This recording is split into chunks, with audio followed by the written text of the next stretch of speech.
நாளைக்கு செத்துட்டா என்ன பண்றதுன்னு யோசிச்சு கிளம்பிட்டேன். ஐயா வணக்கம் ஐயா. வாழ்க்கை ஒரு முறை 100 வருஷம் வரைக்கும் நம்ம வாழ போறது இல்ல. 50 60லயே இன்னைக்கு எல்லாரும் பணம் ஆயிட்டு இருக்கானுங்க. முக்கா கண்டத்தை தாண்டிட்டோம்.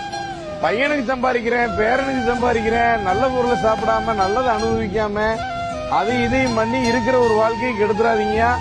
ஒரு சிலர் எதுக்கு பிறந்தோம் வாழ்ந்தோம்னே தெரியாம வாழாமலே இறந்துடுறாங்க. இலக்கை நான் டச் பண்ணிட்டு தான் அடுத்து நான் டூர் போவேன் அப்படின்னு நினைச்சீங்கன்னா மேலேயே போயிருவீங்க.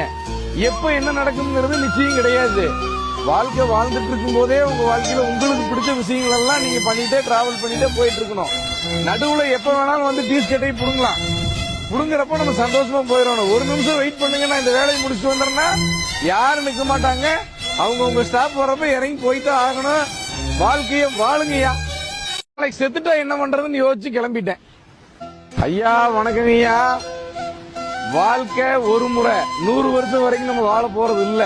50 60லயே இன்னைக்கு எல்லாரும் பணம் ஆயிட்டு இருக்கானுங்க. முக்கா கண்டத்தை தாண்டிட்டோம்.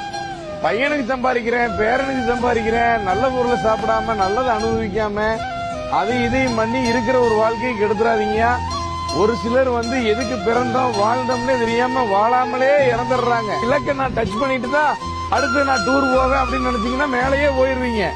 எப்ப என்ன நடக்கும்ங்கிறது நிச்சயம் கிடையாது. வாழ்க்கை வாழ்ந்துட்டு இருக்கும் போதே உங்க வாழ்க்கையில உங்களுக்கு பிடிச்ச விஷயங்கள் எல்லாம் நீங்க பண்ணிட்டே டிராவல் பண்ணிட்டே போயிட்டு இருக்கணும். நடுவுல எப்ப வேணாலும் டீஸ் கட்டை புடுங்கலாம். புடுங்குறப்ப நம்ம சந்தோஷமா போயிடணும். ஒரு நிமிஷம் வெயிட் பண்ணுங்க, நான் இந்த வேலையை முடிச்சுட்டு வந்துடுறேன்னா யாரும் நிக்க மாட்டாங்க. அவங்க உங்க ஸ்டாப் வரப்ப இறங்கி போயிட்டு ஆகணும். வாழ்க்கைய வாழுங்கய்யா.